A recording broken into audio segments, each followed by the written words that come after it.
Okay, hello, good afternoon. Let's start. So, today is Jaspers on one more crack at Jaspers on meaningful causal connections. Hello? Am I on there?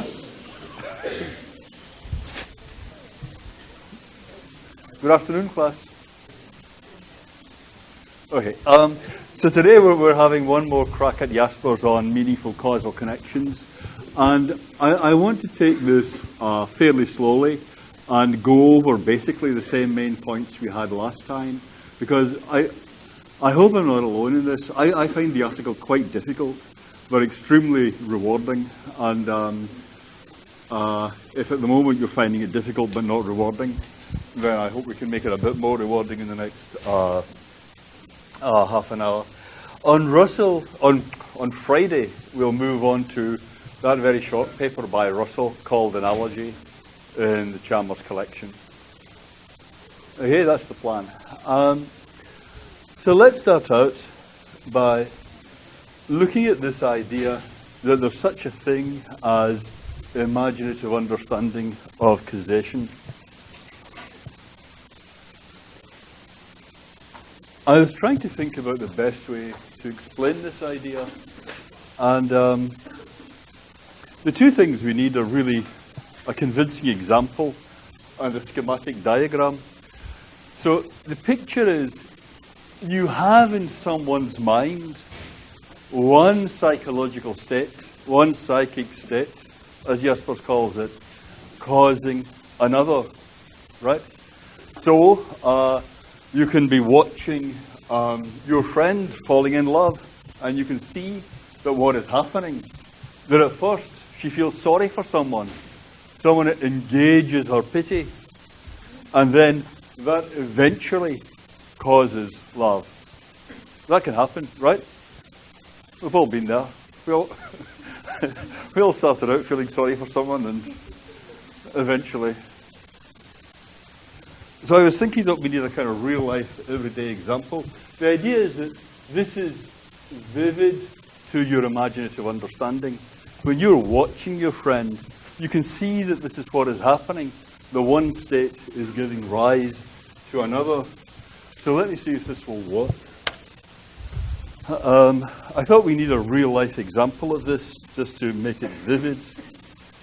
So, is this going to work?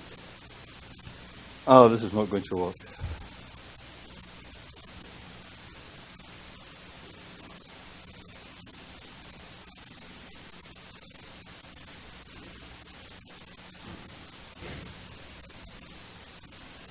But this is so.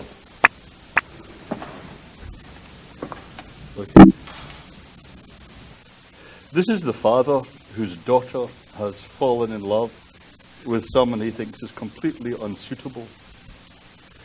And he's saying the only thing that could have made her fall in love with you is drugs. I can't really see anything else to it unless there's some kind of magic or something involved. I'll have one last crack at this, and actually maybe I would like to do this because I would like to have one really vivid example of the phenomenon that brings out that it's the kind of thing that does happen every day. So let's see if this works.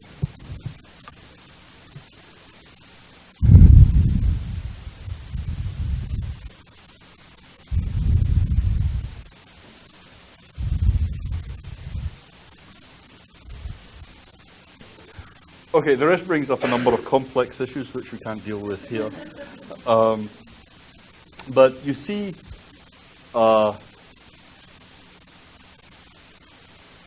his analysis of the situation.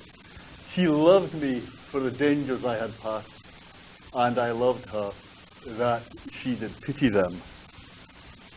So we've all been there. I mean, you know this situation. This is what happens. So what's going on is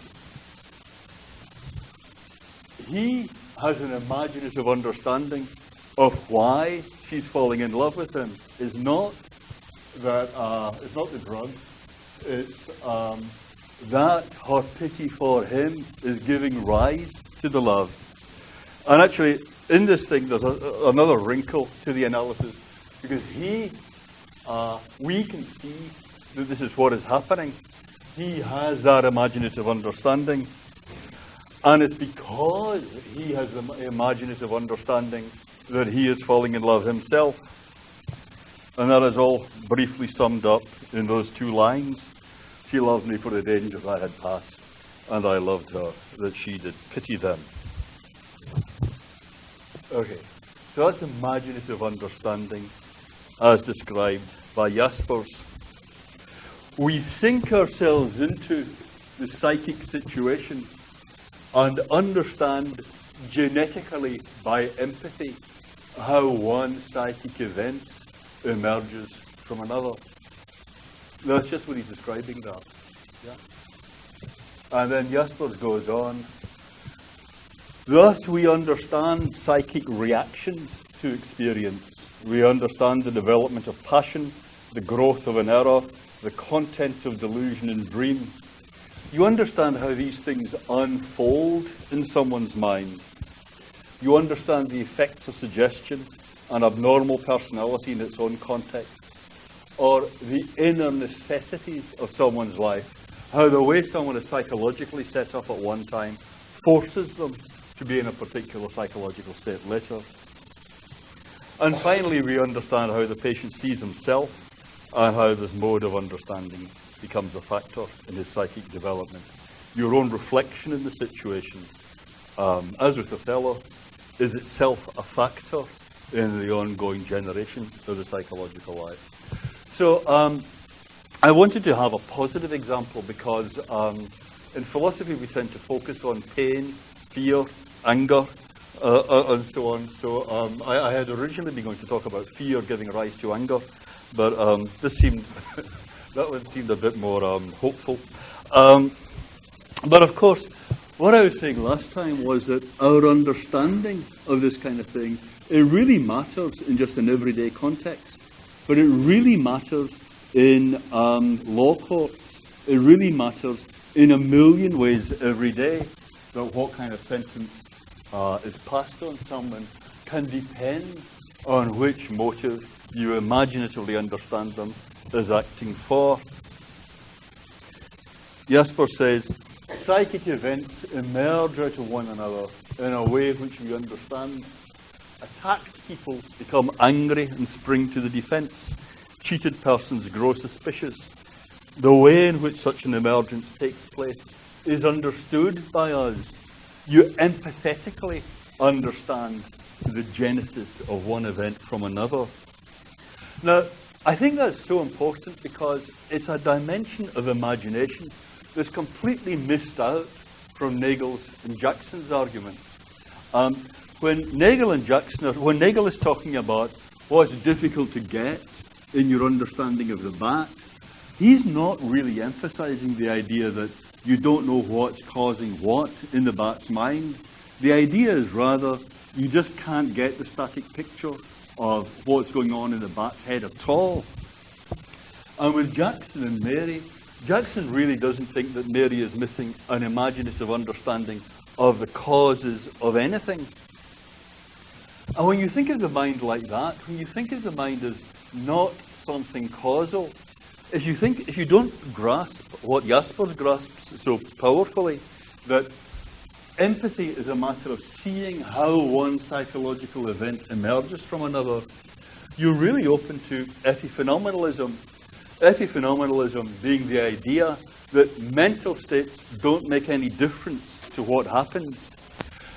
Epiphenomenalism, when you first encounter it, I think to most people seems like a kind of crazy idea. You think that can't possibly be right. We'll see soon that it's actually a very popular idea among scientists. Among experimental psychologists, you will find very many epiphenomenalists. I was once giving a talk to Oxford Psychology Department, and at one point I said, if this was true, then epiphenomenalism would be true, as if to say, well, that would be daft. And looking out at the audience, I suddenly realized that was exactly what they were all thinking. they all just thought, that not just that it was probably true, but that it had been demonstrated scientifically. We'll come on to the reasons for that in a moment. And we came upon epiphenomenalism earlier with Frank Jackson's idea that certain properties of mental states, namely those are called qualia, are such that their possession or absence makes no difference to the physical world. You might think you've got causation in there, but you don't. Jackson says qualia can seem to be causes in a way that pictures on a screen can seem to be causes. Or when you're playing Pong, it seems like the movements of the ball are causing things to happen. But if that picture was right, then what Othello was thinking about Desdemona was just a mistake. Pity was not giving rise to love. That whole thing was just like the movements of the pixels in the screen. Everything was causing everything else at the level of the brain. The whole court system should just collapse, because trying to find mental causes for effects, trying to find whether someone did something out of a motive of revenge or self-defense is pointless. Revenge and self-defense just aren't causes. It's only brain states that are causes. The philosopher Jerry Fodor summed this up by saying, if epiphenomenalism is true, then practically everything I believe about anything is false, and it's the end of the world. Okay, let me just put on the lights.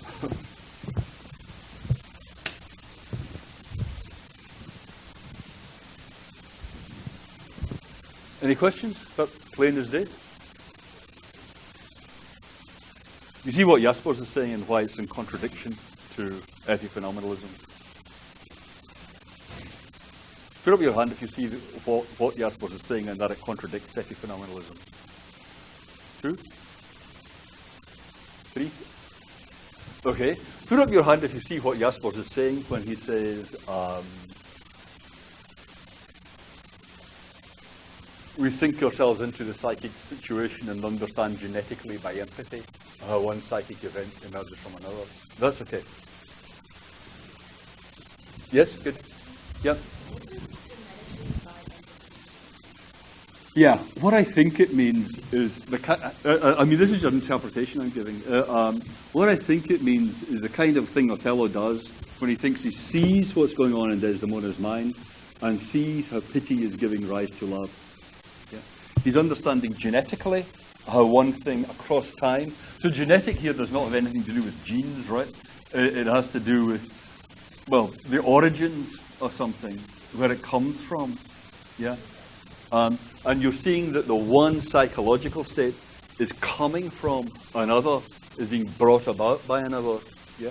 And you're getting your access to that by empathy, not by scientific experiment, not by weighing and measuring, not by putting the subjects in a headset and testing them with a computer screen, right? Just by looks and glances and empathetic understanding of what's going on. Does that make sense? Okay. What about that now? Is that plain as day? Put up your hand if that is not plain as day. If it is plain as day?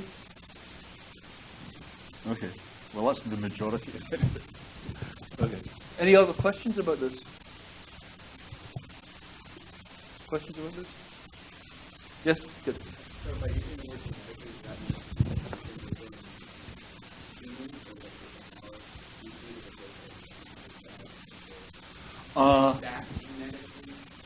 yeah, it doesn't really have to do with genes in that sense. You're thinking of us. I understand why you say that.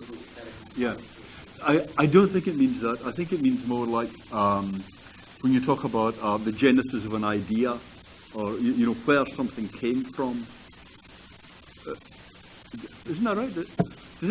What does Genesis come from? Where does it come from? Anyone? Okay. I will look that up for next time. But I think my reading is it has to do with the origin of this particular psychological state, what its seed was. When Desdemona's father is saying, was it the drugs or what? That's a question about where the love came from. You must have done something to her. Yeah, that's the idea And he's giving another genesis in that sense. Does that make sense? Yeah. Yes. It means birth? Very good. Okay. Very good. Okay, thank you. That's perfect. Okay.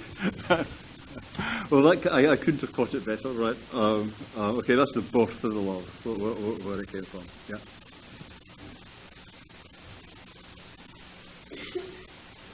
Okay, are we all content then? Okay, so epiphenomenalism says no mental event causes any other mental event. Yeah, it's all like the pixels on the screen. One blob of pixels doesn't cause another blob of pixels to move. All the causation is being done by the chip in the center. So states like pity and love are just like the pixels on the screen. You just got the brain here. You get the pity. You got the love. And the brain is generating this, and the brain is generating that, and there's no causal connection between them. Seems like causation, but it isn't. Yeah. So is that clear what epiphenomenalism says? Put up your hand if that's perfectly clear. Okay. Any questions about that? Yep. Is it against functionalism? That's a really interesting question. I think it is not. Well, actually, you're right. It must be against functionalism. Yeah. I haven't actually thought about that question before, but I don't see how you could be a I don't see how you could be a functionalist and an epiphenomenalist, because all the epiphenomenal states, like pity and love, will be different to one another. But if you ask what their functional role is, they'll all be pretty much the same, because you don't have much in the way of functional role. Yeah, they might be brought about by different things, but that's all you'd have, because they don't have causes and effects. So straight off, yeah, Anton?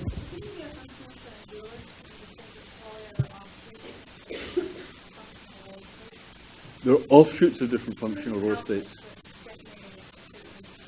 Yeah, the thing is, you only have, isn't this right? I'm only thinking about this now. What I was thinking was, you only have the input states to differentiate them.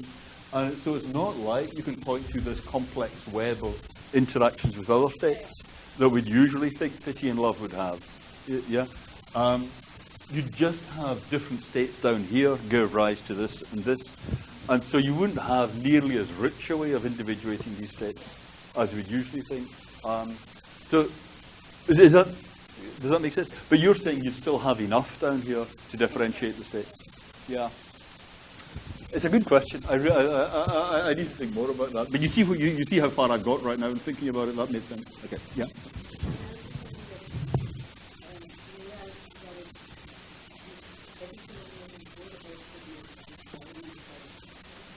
Epiphenomenalism would be a worry for functionalism, yeah. Yeah. Yes, right. So you can define in terms of the stuff down here. Yeah. Yeah.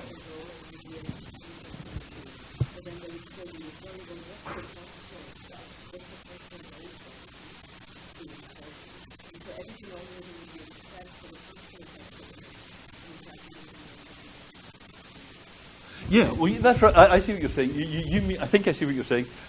You could individuate brain states functionally. You could say, I'm really interested in the functional characterization of the brain. Why you would use that to characterize these epiphenomenal states is a bit puzzling. You would think, well, what's that got to do with what these states are? Yeah, it would be hard to motivate a functionalist to count or the psychological states. Yeah, that's a very good question. Yeah, we'll come back to this. Yeah, any thoughts on that? Any more thoughts on that? Okay, thoughts welcome. Okay. Okay. But then, if functionalism is right, if Jaspers is right, then epiphenomenalism is a mistake. Right? Because Jaspers is saying you can imaginatively understand someone else and see how pity is causing love. So this picture is not the right one. There is a brain there, brains are involved, but there is a causal connection between the pity and love, and you can know about it genetically by empathy. How about that? Put up your hand if that's plain as day. If that is not plain as day. If you wish, can you follow up? Why is it? What can be plainer than that?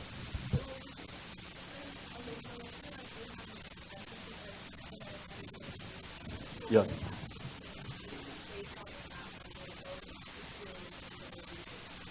We're both experiencing an illusion, yeah.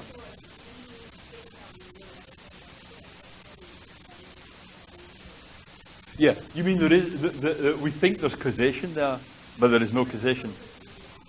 Yes. Okay, in that case, Jaspers would be wrong. Yeah, because we think we're getting knowledge of causal connections. Othello thinks he's getting knowledge of causal connections. What made what happen? He thinks he knows that the pity caused the love. Yeah, but he's wrong on the analysis you were suggesting. Yeah, you said, isn't that what you said? That's an illusion. Yeah. So he would be Jaspers would be wrong, and the epiphenomenalist would be right. Yeah. Yes. 1, 2. Yeah. 1, 2. Sorry.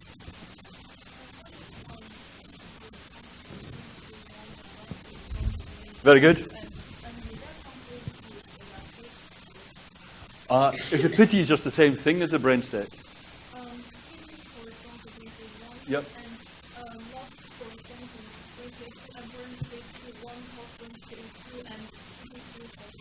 Very good. There, everything depends on what you mean by corresponds, right? If corresponds is the pity is just the same thing as the first brain state. Yeah. If it's just the same thing, then if that brain state caused that brain state, and the pity is just the same thing as the first brain state, then the pity must have caused the love. If the love is just the same thing as the second brain state, if you follow me. Yeah. But if you mean something if you don't by corresponds, you mean something a bit different, then we really have to clear the tables and get settle down for a long discussion of that. Yeah, because everything depends on what you mean by corresponds there. Yeah. Yeah.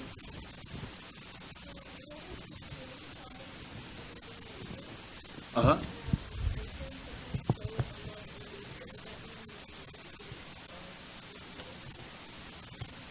Okay, so pity causes the behavior, but then what?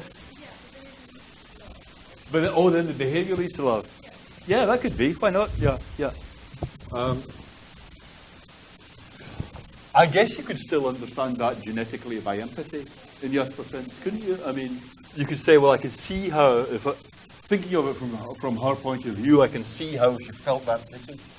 Then that would make you behave like that. I think that would still be against epiphenomenalism, would it? Yes, I guess it would, yeah. Because you have these causal connections at that high level, even though it's going via the behavior. Is that right? Yeah, yeah. Okay, very good. Anything else? That's right, okay. Oh, and just one last thing. So, are you comfortable with the idea that if epiphenomenalism is true, then it's the end of the world? Put your hand up if you're comfortable with that idea. Just if, not epiphenomenalism is true and it's the end of the world, but if epiphenomenalism is true. Yeah, some of you, if you're not comfortable with that idea, yeah, can you say more? Okay, you're just not comfortable with it, okay. It would be such a radical rethinking of our ordinary social lives.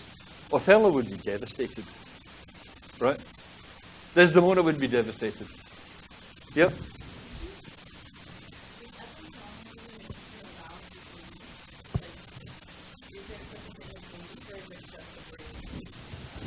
The way I'm reading it, you would say, the epiphenomenalist would say, there are beliefs, but they just don't cause anything.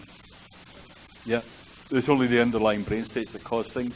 It's like the pixels in the pong, if you see what I mean. That the pixels are really there. Yeah, it's not that you're saying the pixels don't exist. It's just that they don't cause anything. You see what I mean? Yeah. So what was the truth of Othello's relationship? Well, it would be that what we have here are two brains. We fundamentally have two brains here and a kind of show of emotion going on top. But these two people are not at all engaging with each other in the way that they think they are. They think that what's going on, he thinks that what's going on is the pity causing love in her. And that is what's bringing about the way in which he engages back with her. Yep. And he just has to throw that out. It wouldn't be like that anymore. He would have to be saying, no, it's excessive neural firing in the amygdala that is causing the love. And somehow that doesn't feel the same. It really doesn't feel the same. So it's hard to see how it could go on. Yeah.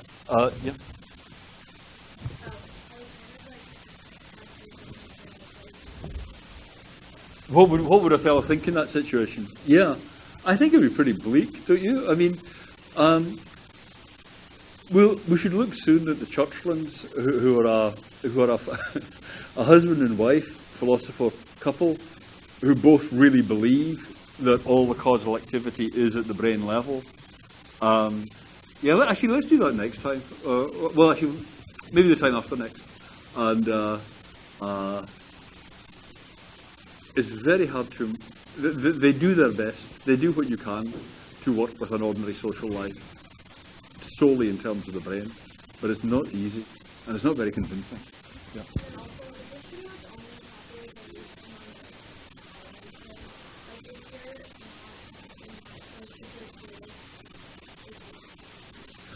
I would have thought that, I mean, that's why the force of Fodor's remark, that civilization just depends on it. You know, when we're talking right now, I'm thinking, what made you say that? You're thinking, what on earth is he talking about? You see what I mean?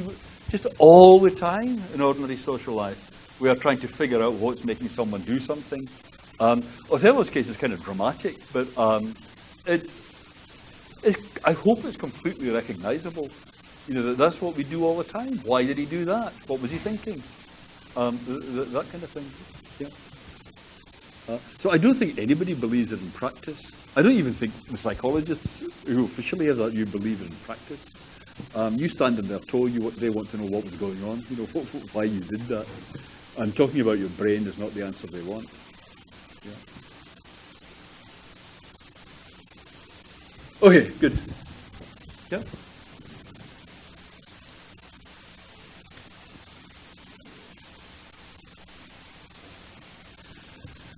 So we had this contrast between general causation and singular causation. And Christoph Earl said one way of putting what Jaspers is saying is that when he talks about mere causal explanation, when Jaspers is talking about science as opposed to imagination, what he has in mind are general causal claims linking types of events. But imaginative understanding, when you're getting into someone's head, when you're imagining the world from someone's point of view, that has to do with singular causation, the particular way that one psychic event emerges out of another on a particular occasion. So singular causation was something like Sally's smoking caused her cancer. General causation is something like smoking causes cancer. Is that okay? So in the case we just looked at, singular causation would be Desdemona's pity caused Desdemona's love. Whereas a general causation would be pity causes love. Yeah? But is that in general true? Pity causes love? Not in my experience. I have to tell you that in my experience, pity often gives rise to contempt. A general pull yourself together kind of feeling. Love is by no means the general or usual outcome. Yeah. So even though that singular thing is true, there isn't a corresponding generalization. Yeah. Actually, I'm just going to pass over this, I think. There are cases where you do have general causation in psychology, and a lot of experimental psychology is about establishing general truths like anxiety causes insomnia. And that is a perfectly sensible scientific hypothesis. Does anxiety cause insomnia? And how would you test that? How would you establish that that's true? Genetically, by empathy? Yep. Many studies. Very good, yes. Many subjects. Yes. Okay, that's a start. Many subjects is a start. It's a good start. But can you say a bit more? What would you do? Very good.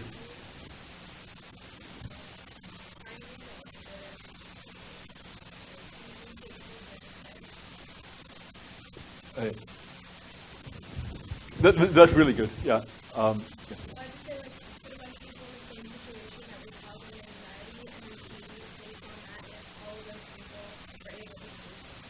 Good. Okay. So, but some of them you wouldn't want to cause anxiety. So you could see if, yeah. So you put those two together, right? You get everyone in two bins.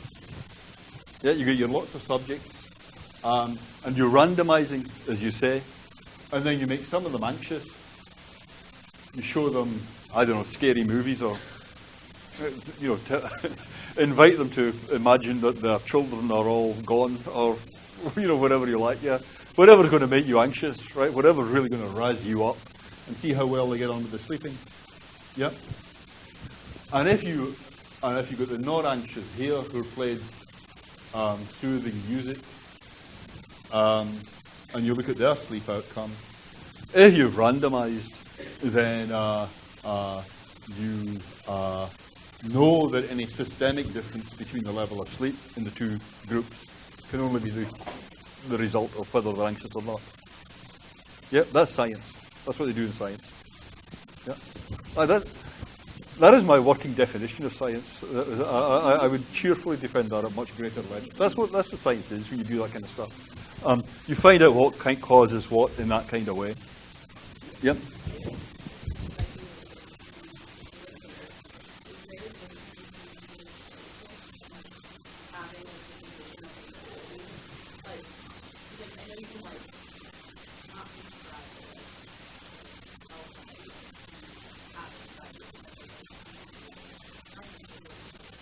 Yeah. Yeah, you can say about someone, is this the kind of thing you mean? You can say about someone he has a lot of anxiety. Yeah. So, in terms of, somebody who, has anxiety, in the same way, somebody has stress, versus, being anxious, you know what I mean? Is that one instance of yes. being Okay. anxious Yeah. whole, You could say, is this the kind of thing you mean? You could say about someone, I had a lot of anxiety, but just for that afternoon, yeah. I was perfectly mellow. Yeah, that can happen. Yeah, yeah. So you mean in general, this person has a lot of anxiety? Yeah. But sometimes is this statement saying, in general, this person has anxiety, or, for that one afternoon when you showed them the movie? I was just thinking of that one afternoon when you show them the movies. Yeah, I just think, I think the sensible thing here would be it would be interesting to do the other thing too, actually, to look at people over a long period of time. But it would be harder to do a randomized controlled trial, because it's one thing to make people anxious for just a short burst before they go to bed. Yeah, it's a different thing to take your randomized samples and then make some of them anxious over a period of months or years. Yeah, that would be hard to justify ethically. Yeah.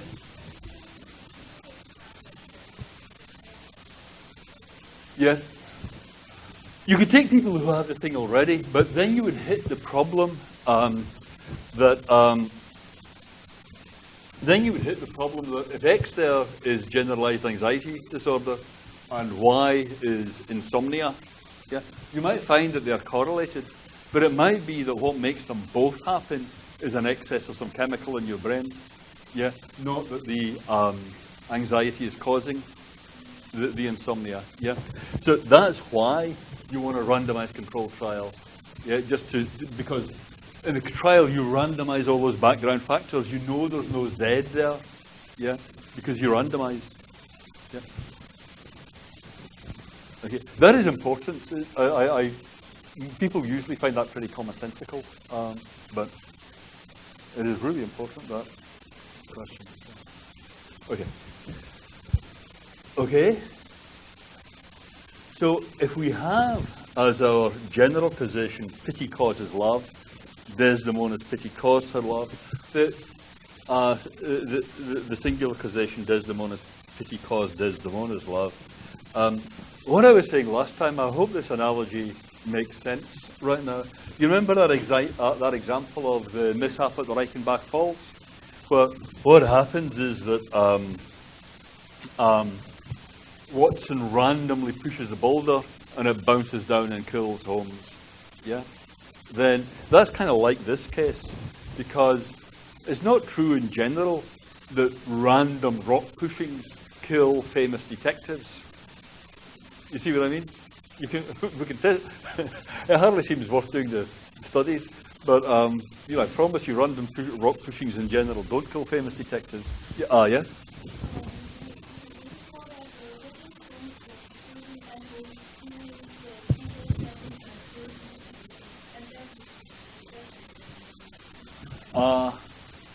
You'd have to specify a lot more just what you mean there. Yeah. But I think I see what you mean. Yeah, there will be laws of physics underlying the whole thing. Is that what you mean? This is not a miracle that we're talking about here. It's not that the laws of physics were suspended. Yes. Yeah.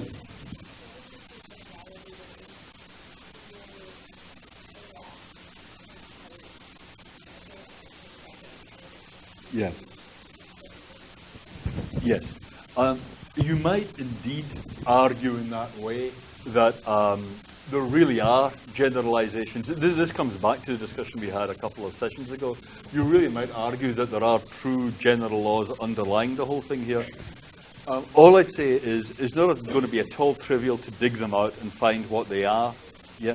Now, similarly, in the Desdemona case, you might say, well, of course, it isn't true in general simply that pity causes love, but something analogous is true there too, that if you take Desdemona's background, context, upbringing, all her other psychological steps, then you can find how the boulder moved there, and that there were really generalizations in back of it all. Yeah, is that catching what people say? The thing I really want to get at is a similarity between the two cases, the psychological causation and the physical causation here. Yeah. Okay. So here's Jaspers explain. So in any of if you're finding out whether anxiety causes sleeplessness, are you doing that genetically by empathy? No, of course not. I mean, no scientist trying to find out does anxiety cause sleeplessness would do it by saying, well, imagine, you could write down in your submission to Nature or whatever it was, well, I imagined being very anxious, and I thought, yeah, that's going to make you make it hard to get to sleep. That doesn't work at all, right? So this is a very famous quote from Jaspers. We sink ourselves into the psychic situation and understand genetically by empathy how one psychic event emerges from another. That's okay, that's single understanding of how the pity generated the love. And then the causal explanation, the scientific explanation, is we find by repeated experience that a number of phenomena are regularly linked together, and on this basis we explain causally. So that's Jasper's distinction. If you've got that, if you're okay with everything so far, then reading the article should be a joy. And you will find the article full of stuff that I haven't covered. But really, you've done all the hard work that you've got at this point. Yeah.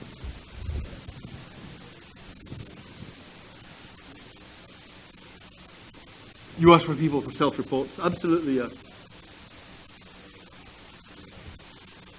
Yes, that's a very good point. It's something that bedevils psychiatry and social psychology, that what they do is they try to get everything down to a checklist. Yeah. How many hours of sleep? How anxious did the patient self-report? What was the pulse rate? What was the galvanic skin reaction? You try and make everything objective, but the truth is there's always this concern that at the end of the day, you're having to use empathy to be able to treat this as a report of anxiety at all. Yeah. If you're going to do tests on whether pity generates love, well, you can do a checklist for did you feel pity, You can start there ticking off, asking questions and ticking off boxes. But really, in the end of the day, your interpretation of that, it's hard not to believe that it depends on empathy. Is that your point? Yeah, I completely agree. Yep.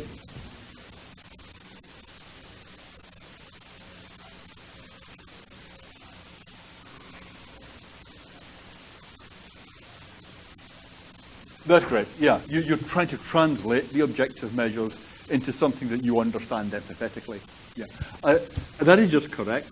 All I would say is that what psychiatrists and social psychologists do their industrious best to do is to reduce the dependence on empathy as much as possible. But the drive is always to reduce it. But I think I share your sense that it doesn't go away. Yeah, and that's important. Okay, but that's consistent with getting the big broad contrast here. Yeah. Perfectly happy with this. Okay, I just want to briefly highlight in finishing. There's Jaspers' chapter is called what's it called? What is it called? Meaningful psychic connections. Yeah, the notion of meaningfulness in the psychic connection is very important to Jaspers. He says empathy provides us a grasp of meaningful causal connections. They're called internal causality, indicating the unbridgeable gulf between genuine connections of external causality and psychic connections, which can only be called causal by analogy. So I just want to go over the pity-love connection. I think there's a sense in which that's comprehensible, that's meaningful. You just think about it, you can see how one would give rise to the other. So that just makes sense. Consider in contrast, I can't remember now if we had this example last time. I meant to, but I can't remember if we got to it. Did we have this example last time? No? Okay. Well, let me take a moment on it then. Suppose that you're on the selection committee for a post, and you say to someone, I think Sally would be a good person for this post. And they say to you, Sally? Why on earth would you think Sally would be a good person for this post? And you say, well, I saw a sparrow on the lawn last night. Well, if you're confronted with that kind of thing, your mind races, right? You try to fill in the blanks.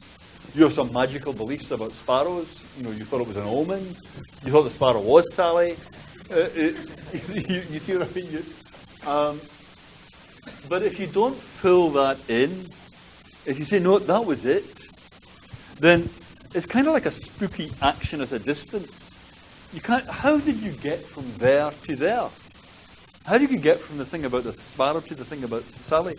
That's what Jaspers means by not meaningful. That's a psychic connection that is not meaningful.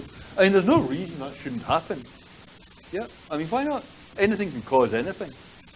But it just isn't intelligible. That kind of thing is actually prevalent in psychiatry.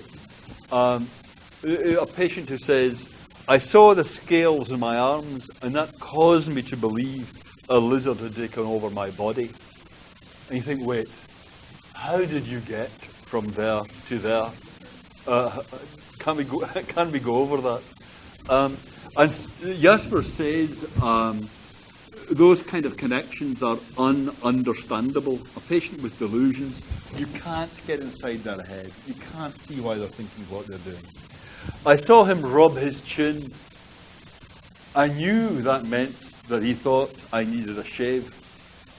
That's a very common kind of delusion, delusions of self-reference, where you're looking at me across the room, see me rub my chin, and you think, hey, he's getting at me because I need a shave. Then, again, you think, how did you get from there to there? That's not intelligible. So Jaspers is saying, you've got this knowledge of psychological causation only when you've got intelligibility. Otherwise, when you have these psychiatric patients, for example, where you've got that kind of action at a distance, you can understand this scientifically. You can do a randomized test in your patients. You can do a study of lots of your patients, randomized, have people stroking their chin, not stroking their chin. You can see what's going on here, but you can't get into it. You can't understand it from the inside. And that's what you mean when you say a crazy person. I can't get into their head. All I can do is treat them as an object of scientific explanation. I can't get that kind of empathetic understanding. Jaspers has some good things to say about Nietzsche on Christianity here. He says, Nietzsche convincingly and comprehensively connected weakness and morality. Being moral, insisting on morality, is an expression of individual weakness. And he applied this to the particular event of the origin of Christianity, which he thought was a demonstration of, a large-scale demonstration of the psychological weakness that underlies a desire to be moral. And so what Jaspers says about this is, that is a great story. I can see how Christianity, psychological weakness, and morality could all hang together the way Nietzsche says, Nietzsche not having much time for Christianity or morality or indeed weakness. But Jaspers says, although that's a good story, you can't tell whether this is what's going on just by its self-evident character alone. Just as with Desdemona, you could say, well, that's a good story about pity giving rise to love. But is that really what happened? The fact that there's a meaningful connection there doesn't tell you that that is what happened. Whether you're right depends primarily on the tangible facts, the verbal contents, cultural factors, people's acts, ways of life, that give you the objective data. So you've got to be relying on the objective data when you do this imaginative exercise. And those objective data are always incomplete. And our understanding of any particular real event, which only in a few cases reaches any relatively high degree of complete and convincing objectivity. You can think, yes, she loved me because she pitied me. And you may be right, but it's hard to have decisive evidence for that. And with that plaintive remark, we'll pack up for today. Thanks, guys. Great questions.